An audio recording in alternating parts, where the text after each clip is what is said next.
Well, from the turmoil on the markets to the turmoil on the streets of London in the last few days, worse than almost anyone can remember, the British Prime Minister David Cameron has said the government will do everything necessary to restore order after the unrest of the last few days. With me now in the studio is someone who works with young people in many different parts of the UK. Howard Souza is the chief executive of the TAG charity, which helps young people who don't have qualifications find jobs. Once you saw these kinds of pictures on your television screen, what did you think was responsible for it? My immediate thought was everyone's going to blame young job seekers who don't have any futures, don't have any prospects. But that's not what this is about. This is not about disenfranchised young job seekers.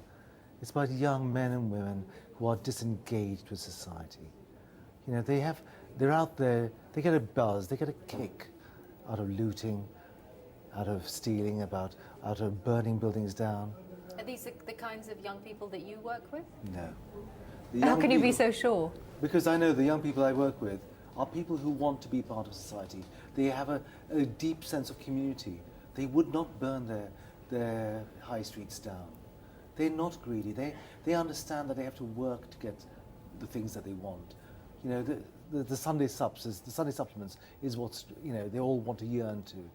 They yearn for that. But the young people we work with know they have to work for it. They can't just go out and steal it. There is a suggestion that lots of cuts to services, charitable services, all kinds of services for young people in some of these areas might have had some kind of role in bringing people out on the streets. Is that true? Is there anything in that, do you think? I think there are two separate things here. Yes, there have been cuts. Yes, communities are affected. And yes, young people, if you've got no education, work experience, training, yes, they are further away from employment.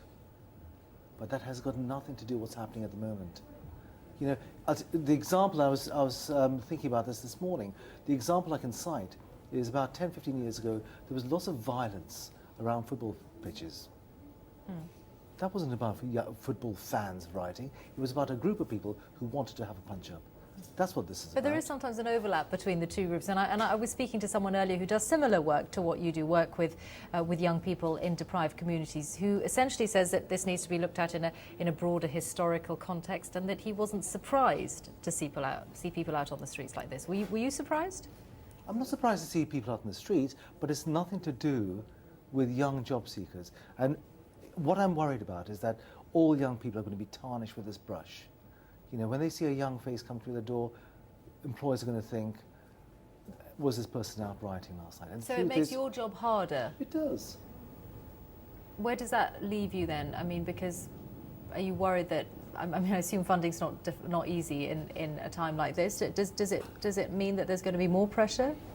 There is, well, my fear is funding will be diverted for cosmetic reasons.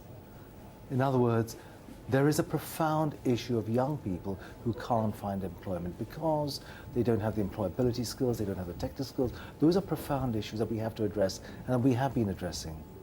And suddenly from left field, we have a bunch of young people who go rampaging down the streets. And in order to firefight that, my fear is funds will be diverted, energies will be diverted, focus will be diverted. Okay, Howard Souza, thanks very much for coming in to talk to us today. We'll keep you updated on any more that we hear about what it's actually like in different parts of London this afternoon.